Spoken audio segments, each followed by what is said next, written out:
Hello, and my name is Jacob Duke. Welcome. Excited to have you here. I'm going to talk about my week 3 journal, and let's get it started, shall we? So, number sense. So, what I wanted to like one of the strategies that I wanted to do to teach to help students know number sense is 1 and 2 more and 1 and 2 less. So, this strategy involves students looking at a number and sees its relationship with other numbers above and below it. So you can have like a 5 and a 6, and you can be like, okay, 1 or 2 more, or 1 or 2 less, and the students will have to say one more, and so on. And so we'll have like a bunch of numbers where there's 1 and 2 between it, so either higher or lower, and so students are gonna have to try to get used to that and be quick with that. So this strategy is super helpful when working with students because it challenges them to learn deeper the relationship that two numbers have with each other. And so it's really just trying to really challenge students to really get to a good understanding of numbers and being able to just be able to have an easier glimpse at what exactly they're using to like when they're talking about addition, subtraction, whatever. It's a lot easier when you know how numbers interact with each other and where they are in position to each other. And so I thought that was really helpful to help them with their number sense. Contextual problems. So a contextual problem is a story or word problem. So these problems take real-world experiences and turn them into a math problem for students to solve.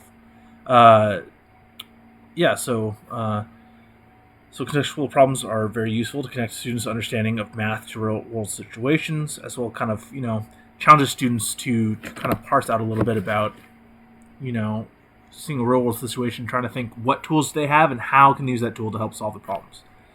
So a lesson that I thought about using contextual problems might have multiple steps.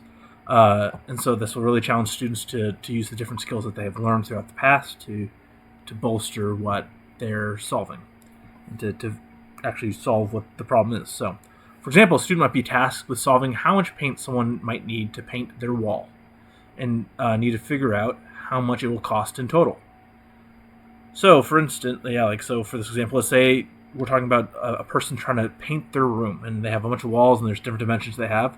So, students one will have to figure out the areas of a square or a rectangle, and be able to try to solve that so they can get the room. And then, secondly, they need to convert it into how many paint buckets are needed to compare that to the price of paint buckets. So, for instance, with that, there'll be more information talking about like a paint bucket can paint 10 square feet, and each paint bucket is like $8, and so students are going to have to use all that knowledge to solve that contextual problem, and they're going to have to look deeply into that and really be challenged by this. So these contextual problems lessons will probably focus a lot on real world skills and probably even touch into some of their funds of knowledge that maybe some students have, and really help build these different ideas and really challenge students to become greater at using math and seeing how it can connect to real world situations. Well, that's my journal. Thanks for listening. Have a good day.